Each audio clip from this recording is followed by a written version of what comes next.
नमस्कार, स्वागत है आपका न्यूज 69 में। मैं हूं आपके साथ अंकिता और बढ़ते हैं इस वक्त की बड़ी खबर की ओर। जय श्री राम के नारे न लगाने और आरएसएस ज्वाइन करने से इनकार करने पर एक गेस्ट फैकल्टी को प्रताड़ित करने का सनसनीखेज मामला सामने आया है।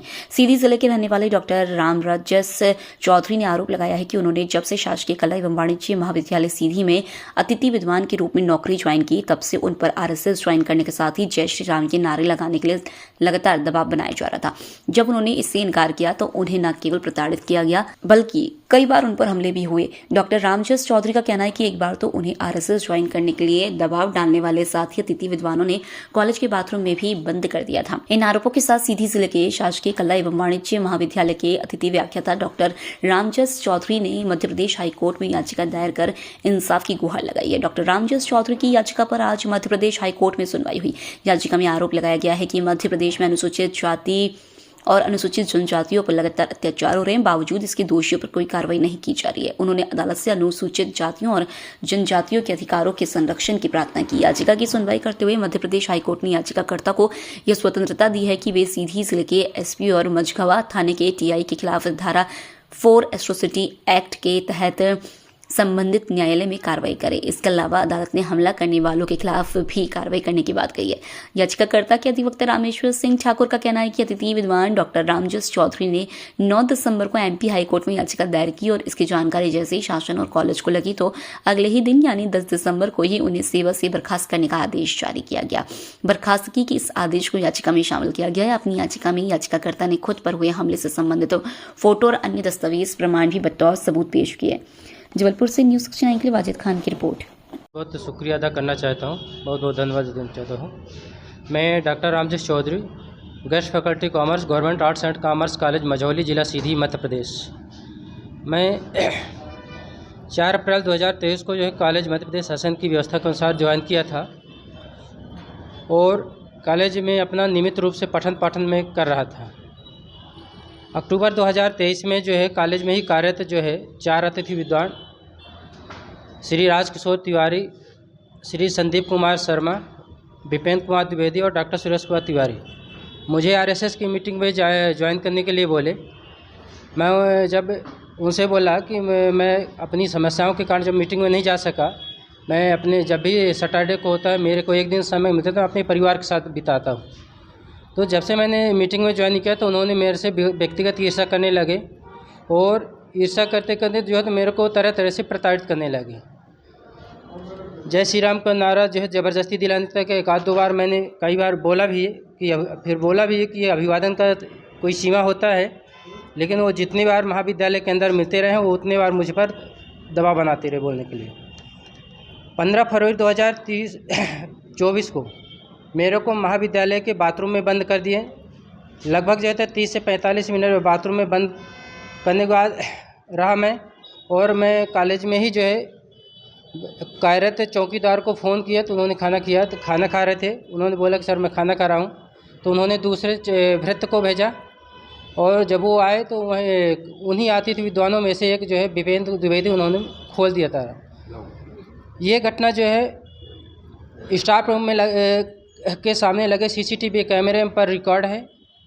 जब मैंने महाविद्यालय की प्राचार्य से बोला मौखिक रूप से कि मैडम ने मुझे किसी ने जो है बाथरूम में बंद कर दिया है, तो उसको थोड़ा जो है तो कैमरे को जो है बैक करके जो है तो रीचेक कर लिया जाए, तो उन्होंने बोला कि मुझे तो मैडम ने बोला कि जो है तो आप जो है तो रिटर्न में दीजिए तभी मैं जो है चेक कर पाऊँगा। जब मैंने रिटर्न में दिया तो ये शिकायत जो है तो लिखित सूचना जो है तो अतिथि विद्वानों को पहुँची और वो जो है प्राचार्य महोदय पर दबाव बनाने लगे। प्राचार्य महोदय ने मुझे जो है तो कोई जानकारी नहीं दिया।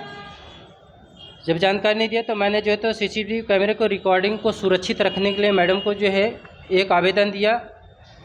जब 19 फरवरी को जब मैं आवेदन दिया तो उन्होंने मेरे पूरे जो है तो दबाव बनाने लगे कि इन्होंने सीसीटीवी कैमरे को मैंने आरटीआई के तहत जो है तो जानकारी मांगा, आरटीआई के तहत जानकारी नहीं दिए। लगातार मेरे पास जो है दबाव बनाते रह गए, बाहरी लोगों से गुंडों धमकियाँ दिलाते रह गए, अज्ञात लोगों के फ़ोन आते रह गए। फिर उसके बाद जो है तो उन्हीं में से राजकिशोर तिवारी 28 मई को उन्होंने जो है तो स्वयं स्वीकार करते हैं कि अभी तो तेरा बाथरूम का दरवाज़ा बंद हुआ है, आगे देख तेरे साथ क्या क्या होता है।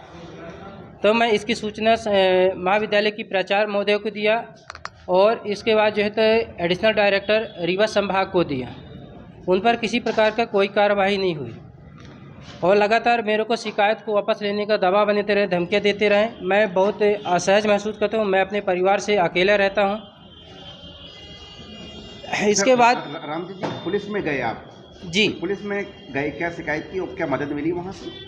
मैंने जो है तो 1 मार्च को जो है शिकायत को वापस लेने के लिए महाविद्यालय की प्राचार्य श्रीमती गीता भारती और उनके रिटायर पति जो है श्री SR भारती, जो 21 दिसंबर 2023 को सेवानिवृत्त हो चुके हैं, वो लगातार जो कॉलेज के आंतरिक गतिविधियों में भाग देते रहे और मुझे लगातार शिकायत को वापस लेने के दबाव थे। जब मैंने शिकायत वापस नहीं लिया तो उन्होंने जो है तो बोले कि मैं फर्जी मीडियाबाजी करा दूंगा, पत्रचार करवा दूंगा और कलेक्टर से दिखवा लेने की धमकियाँ दी।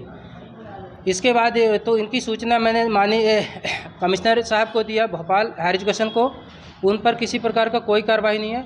5 मार्च को जो है फिर से वही SR भारती, श्रीमती गीता भारती प्राचार्य महोदय और महाविद्यालय के अन्य स्टाफ थे, उन्होंने मेरे को शिकायत को वापस लेने का धमकी दिया, जिसकी मैंने सूचना जो है थाना प्रभारी मझौली जिला सीधी को दिया। उन पर किसी प्रकार का कोई कार्रवाई नहीं हुई। लगातार मेरे पर जो है तो दबाव बनाते रह गए। इसके बाद 26 जुलाई को जो है प्राचार्य महोदय के द्वारा अर्जेंट मीटिंग बुलाई जाती है और जब अर्जेंट मीटिंग बुलाई जाती है उस मीटिंग में मेरा जो है मोबाइल जो है जमा कराने के लिए बोलते हैं। जब मैंने मोबाइल अपना जमा नहीं किया तो वहीं पे मीटिंग समाप्त कर देती हैं और मीटिंग जब समाप्त कर देती है उसी दिन लगभग शाम 4 बजे महाविद्यालय में जो है बाहरी गुंडे आते हैं 6, वो मेरे को प्रचार कक्ष में बुलाकर प्राचार्य महोदय के सामने मुझे जो है ये धमकी देते हुए कहते हैं कि यह मझौली है, यहाँ हमारे हिसाब से चलो, ये प्राचार्य के हिसाब से चलो, अगर नहीं चलना है तो आप अपना स्थानांतरण करवा लीजिए, अगर स्थानांतरण नहीं करवाओगे तो हम किसी दिन मार के सुनसान जगह में फेंक देंगे।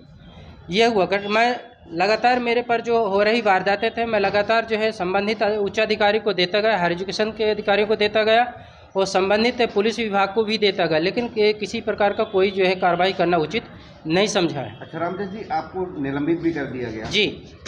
वो क्या घटना कर?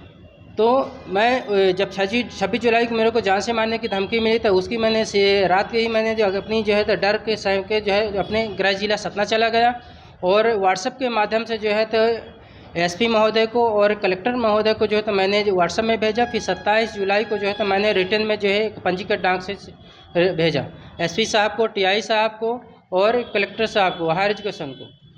तो ये हुआ। उसके बाद जो है कोई कार्रवाई नहीं हुई। लगातार मेरे पर जो है जो नौकरी निकालने से की धमकियाँ मिलती रह गई। पहली मुझे नौकरी से निकालने की धमकी 24 फरवरी को ही मिली थी। ये हुआ। फिर उसके बाद 12 सितंबर को जैसे ही मैं कॉलेज से अपनी ड्यूटी ऑफ करके निकलता हूँ घर के लिए तो वाहन के लिए खड़ा होता हूँ रोड पे। जैसे वाहन के लिए इंतज़ार करता हूँ तो 3 लोग जो है इन लोग जो है आए और पीछे से मेरे ऊपर जो है लोहे की राड लाठी डंडे से जो है तो प्राण घातक हमला कर दिए और जाति सूचक गाली दिए। चमरवा साले तू अभी बहुत शिकायत करता है। राजकिशोर तिवारी, संदीप कुमार शर्मा, विपेंद्र द्विवेदी, डॉक्टर सुरेश तिवारी, प्राचार्य श्रीमती गीता भारती और SR भारती की मैंने किसी तरह जो है तो अपनी जान बचाकर जो है किसी तरह महाविद्यालय परिसर के अंदर गिरते हुए एक SC/ST का मामला आज कोर्ट में था क्या? हाँ, एक मामला है सीधी का। सीधी जिला में एक कॉलेज है, government art and commerce college Majhua में। वहाँ एक गेस्ट फैकल्टी टीचर है जो कि शेड्यूल कास्ट कम्युनिटी से बिलोंग करते हैं। उनके लिए RSS ज्वाइन करने के लिए महाविद्यालय के प्रिंसिपल ने और कुछ टीचरों ने कंपेल किया कि आप RSS ज्वाइन करके वहाँ सेवा दीजिए। कुछ बाहर के लोगों ने भी प्रिंसिपल के सामने उनको बुरी भली बात कही और इस पर धमकी दी कि यदि आप ये काम नहीं करोगे तो आपके खिलाफ़ कार्रवाई की जाएगी। इसके बावजूद भी उसने ज्वाइन नहीं किया तो उसको एक बाथरूम में, कॉलेज की बाथरूम में लगभग 1 घंटे बंद रखा गया। बड़ी मुश्किल से वहाँ से वो निकला। उसके कुछ दिन बाद इस घटना की उसने रिपोर्ट की, कोई कार्रवाई नहीं हुई। दोबारा पुनः उस व्यक्ति को बुला कर के प्रिंसिपल के सामने और दबाव दिया गया कि यदि आप इस कार्यक्रम में भाग नहीं लोगे, संस्था ज्वाइन नहीं करोगे तो आपको नौकरी से बाहर कर दिया जाएगा। फिर भी उसने वो सारी बातें नहीं मानी, तो उसका जो मोबाइल है, मोबाइल भी उन लोगों ने छीन करके और उसको पूरा पत्थर से डिस्ट्रॉय कर दिया। 12 सितंबर को उसके ऊपर प्राणघातक हमला हुआ। जिन लोगों ने किया बाय नेम, उस व्यक्ति ने शिकायत दी, संबंधित थाने में दी, एट्रोसिटी थाने में दी और एसपी को दी। उस पर भी कोई कार्रवाई पुलिस अथॉरिटी द्वारा नहीं की गई। तो उसने 9 तारीख को यहाँ के हाई कोर्ट में याचिका फाइल की और 10 तारीख को उसका कॉलेज के प्रिंसिपल ने टर्मिनेशन आदेश जारी कर दिया, सेवाएं समाप्ति का आदेश जारी कर दिया। 12 तारीख को उसके खिलाफ़ भी याचिका दाखिल की गई। इन दोनों याचिकाओं की आज एक साथ सुनवाई थी, जिसमें माननीय न्यायालय द्वारा जनहित याचिका में सुनवाई करते हुए उसको निराकृत कर दिया। याचिकाकर्ता को आदेश दिया है कि एसपी और टीआई के विरुद्ध आप धारा 4 एट्रोसिटी एक्ट के तहत कार्रवाई करें सक्षम अथॉरिटी में, और जो बाकी दोषी हैं जिन्होंने हमला किया है उनके खिलाफ़ आप आपराधिक कार्रवाई करने हेतु सक्षम न्यायालय में परिवाद दाखिल करें। और वो याचिका उन्होंने निराकृत कर दी। दूसरी याचिका जो टर्मिनेशन से संबंधित है, उसकी सुनवाई 5 जनवरी को माननीय न्यायालय द्वारा सिंगल बेंच के समक्ष निर्धारित की गई है। इस खबर पर आपकी क्या है राय, हमें कमेंट सेक्शन में जरूर बताएं। तब तक के लिए धन्यवाद।